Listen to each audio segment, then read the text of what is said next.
Welcome to SLK Commentary.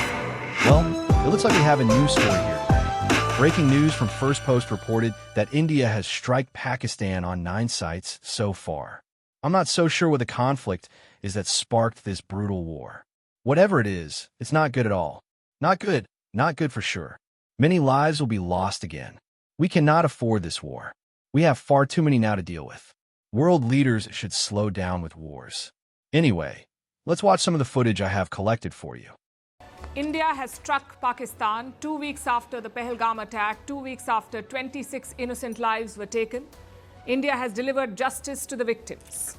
Pahalgam was the deadliest attack on Indian soil since 26/11, and today India has responded with force, precision and purpose. The strike happened at 1:44 a.m. Indian Standard Time.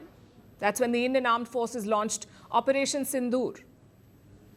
This is a defining moment, a historic strike.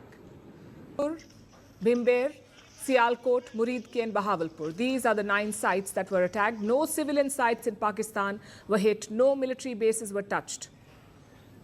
India targeted only the terror camps, the hubs of cross-border terrorism based in Pakistan, like Muridke. This is the headquarters of the Lashkar-e-Toiba. Muridke is home to Hafiz Saeed, the mastermind of the 26/11 Mumbai attacks. He is a UN-designated terrorist, and he is behind the Pahalgam attack too.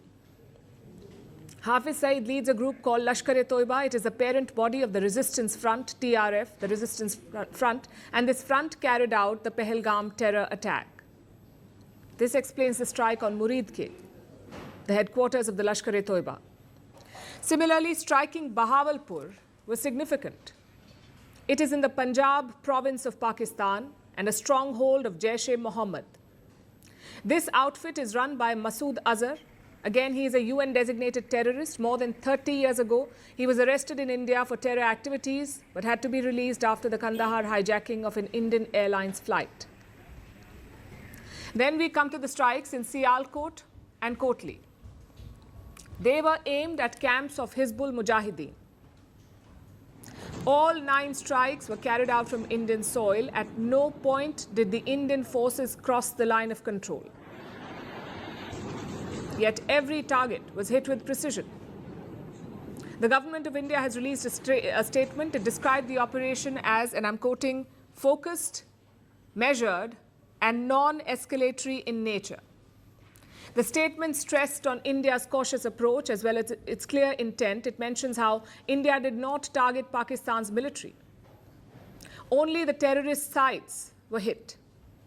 In fact, let me quote from the official statement of India. The Indian Armed Forces launched Operation Sindoor, hitting terrorist infrastructure in Pakistan and Pakistan-occupied Jammu and Kashmir, from where terrorist attacks against India have been planned and directed. Altogether, 9 sites have been targeted. Our actions have been focused, measured, and non-escalatory in nature. No Pakistani military facilities have been targeted. India has demonstrated considerable restraint. India has demonstrated considerable restraint in selection of targets and method of execution. These steps come in the wake of the barbaric Pahalgam terrorist attack in which 25 Indians and 1 Nepali citizen were murdered. We are living up to the commitment that those responsible for this attack will be held accountable. This is what the Indian official statement on the strike says. Also significant is how India went about this operation. All key allies were kept informed. India's National Security Advisor Ajit Doval took the lead here. He reached out to India's strategic partners. Among them was the United States. They briefed the US Secretary of State Marco Rubio, that is basically the American Foreign Minister. Ajit Doval briefed him after the operation. And that perhaps explains why Rubio was among the first world leaders to issue a statement on the Indian strike. We also heard from the US President since, Donald Trump. He spoke last night, and he called on both sides to reduce tensions. Reports say 4 countries were briefed, 4 other countries apart from the US. That's Russia, Saudi Arabia, the UK, and the UAE. They were briefed about this operation. Now let's look at the response from Pakistan. What is Pakistan saying? It has threatened retaliation. Pakistan's Prime Minister issued a statement, that's Shehbaz Sharif. He called the Indian strikes an act of war. And he threatened to, quote-unquote, respond forcefully. I must add here that Pakistan's version of events is riddled with misinformation and falsehoods. Islamabad claims that civilians were targeted by India, that it has shot down 5 Indian jets inside the Indian airspace. This claim has no basis. Pakistan also claims that it brought down a drone, again unsubstantiated. Despite this narrative war, India is exercising caution. International airlines are now diverting routes. They're avoiding Pakistani airspace. In India, flight operations have been affected in the north. The Srinagar airport has suspended all civilian flights for now. The airfield is shut, and precautionary measures are in place. Schools in 5 border districts of Jammu have been closed. India is staying alert and on guard.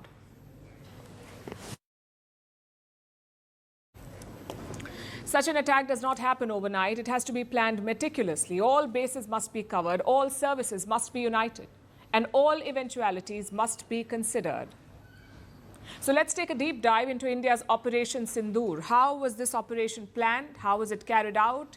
And what weapons were used? The ball was set rolling by Prime Minister Narendra Modi. He met the 3 defense chiefs last week.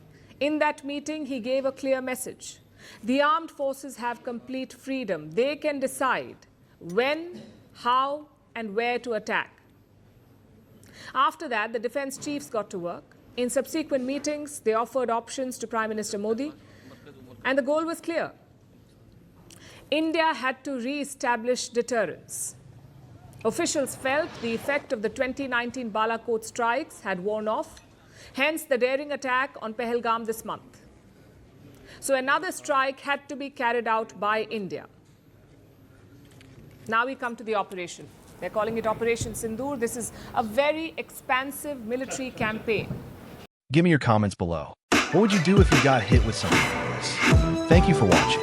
Don't forget to subscribe. Until next time, stay safe and cheers.